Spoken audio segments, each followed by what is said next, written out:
Akkam jirtu daawwattoota sagantaa keenyaa kan argaatiin jirtan kun Affee Miidiyaadha. Guyyaa har'aa egaa sagantaan qabanne sagantaa bareedaa gaafii fi deebii hundeessaa fi pirezidaantii waldaa dargaggoota Caffee hojii gamtaa waliigala kabajamuuf jaallatamoo kan ta'an waldaa keenya keessatti akkasumas hawaasa bal'aa biyya keenyaaf ala keessatti jechuudha. Pirezidaant Sanyii Idashuu Loosee wajjin an Mahammad Sa'id Dammadamuudhaa turtiin keessan hanga xumuraatti waliin haa ta'u. Egaa pirezidaantii keenya gaaffiin har'aaf qabanne keessaa inni jala qabaa mee eebbi baarii fi reesturaantii kuni qophiin dursaa isaa maal fakkaataa haala kamiin qophooftanii keessummaa gara keessan dhufu kana simachuudhaaf irra jirtan? Hayyee galatoomi mammee waldaan dargaggoota Caffee hojii gamtaa waliigala har'a hojjetee yookaan har'a baneetti miti kan eebbisiisaa jiru. Waldaan dargaggoota Caffee hojii gamtaa waliigala barna reesturaantii yookaan immoo iddoo itti mana nyaataaf dhugaatii lakkoofsa tokko lakkoofsa lama banee bubbulee jira. Waggaa tokko darbee jira. Egaa amma haasofnurra amma hojjennu caala inni beekama. Garuu caalmaa isaa miseensi kam isaatiyyuu miseensi bargamas gamanas kan jiru martu isaatiyyuu alas keessas kan jiru. Miseensota hamileetitti hamileedhaan waldaa isaanii cimsachuudhaaf itti deemu. Egaa kanaan wal qabatee waldaan dargaggoota Caffee hojii gamtaa waliigala. Yeroo ammaa kanatti waggaa afuraffaa keenya keessa jira erga hundeessine.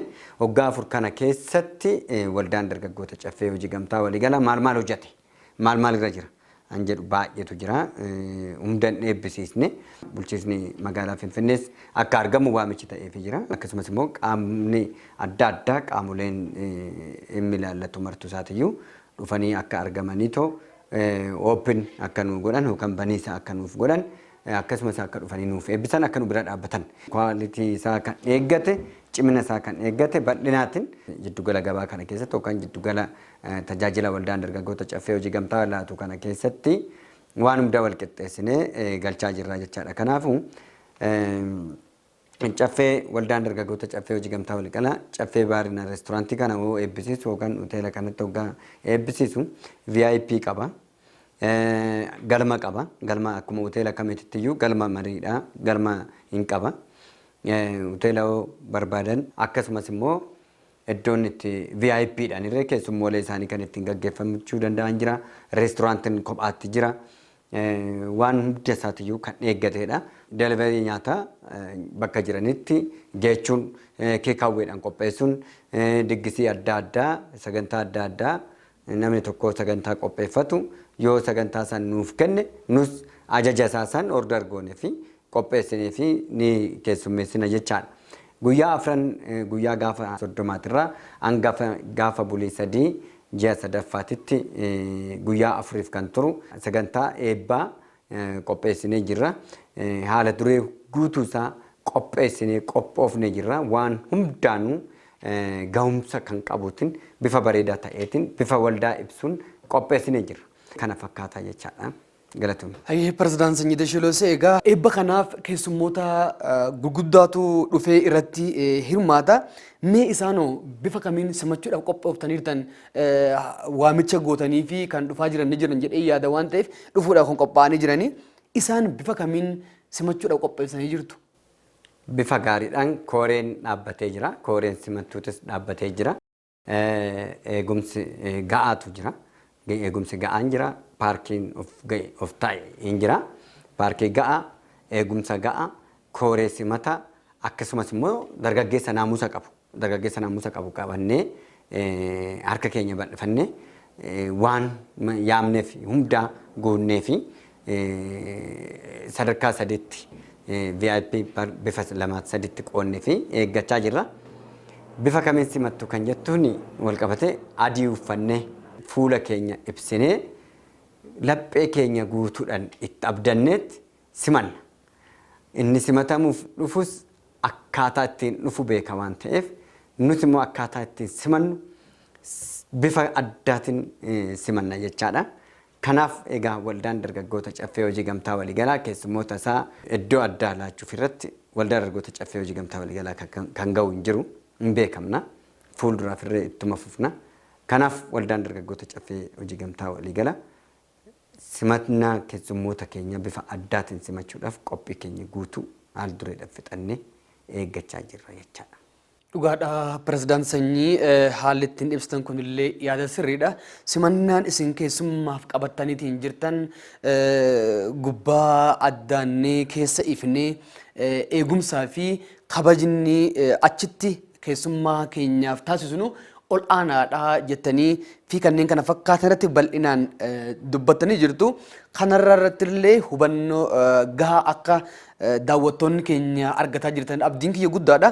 Kanumaan wal qabatee otoo kana keessaan baane mee eebbaa kanarratti egaa isin hagana qophooftanii baariif reesturaantii kana bifa kanaan qopheessitanii akka namaaf malu argaadhaaf itti fayyadamuudhaaf keessa hanga taa'anii turanii biraa deemaniif akkasumas immoo eefarraa deemaniillee waa'ee kanaa haasa'uudhaaf oolmaa isaa namni akkatti bareedee ooleeru jedhee namaaf sheer gochuudhaaf illee akka tolutti kan qophooftanii jirtan akka naa ibsitaniirti. Kanumaan wal qabsiisee sagantaan hammana ga'u ulfaataan kabaja ganaa qabu bareedaan kun qaamota akkamtu itti affeerameera, qaamota akkamtu irratti argama jettanii yaaddu?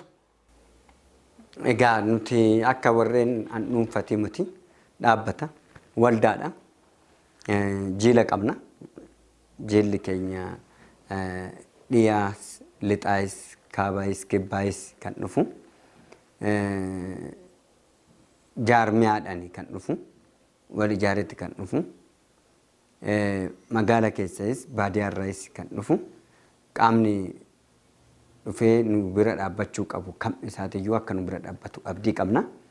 Tajaajila keenyaanis wal maddee qabee qaamni ilaallatu hunduu akka nu bira dhaabbatu abdii guddaa qabna. Kana fakkaata.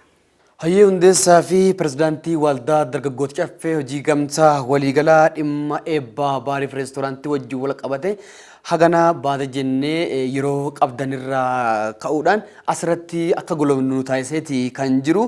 Ergaa dhumaa waan dabarsan qabaatan nuuf dabarsa.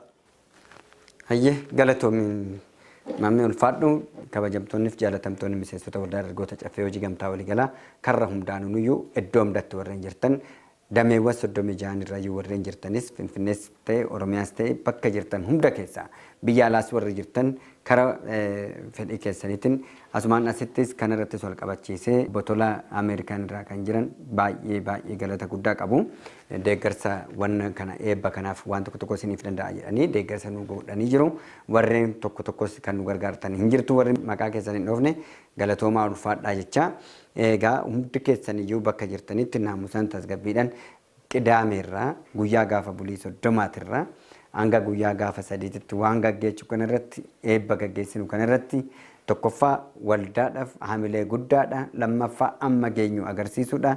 Koottaa nu bira dhaabbadhaa, koottaa waliin waa hojjennu galatoomaa ulfaadhaa. Ammilkii kan of kaltii nuuf haa ta'u hundi keessanuu nagaan nuuf koottaa galatoomaa ulfaadhaa jiraadha.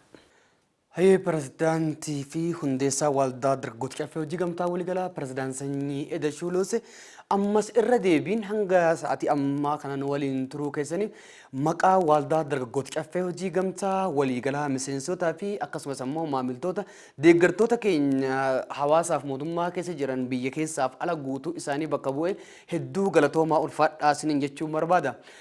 Daawwattoota keenya iddoo garaagaraa teessanii kan nu daawwataatiin turtan kun caffee miidiyaadha. Waldaan dargaggoota caffee hojii gamtaa waliigalaa dhimma eebbaa baariif reesturaantii wajjin wal qabsiisuudhaaf sagantaa qabatee gaafiif deebii taasisaatiin turre. Ani kan isin faana ture Mahammad Sa'id Dammadaamuudha. Pirezidaant Sanyii Edashuuloos yookaan hundeessaa fi pirezidaantiin waldaa dargaggoota caffee hojii gamtaa waliigalaa gaafiif deebii waliin xumuretti kan jirru. Kaameraa duubaan ammoo ogeessi kaameraadhaa Abdii fi akkasumas ammoo lalisee Siisaay kan turanidha. Qophii keenya itti aanuun hanga walitti deebinutti nagaa ta'aa ulfaadhaa horaa bulaa deebanaa.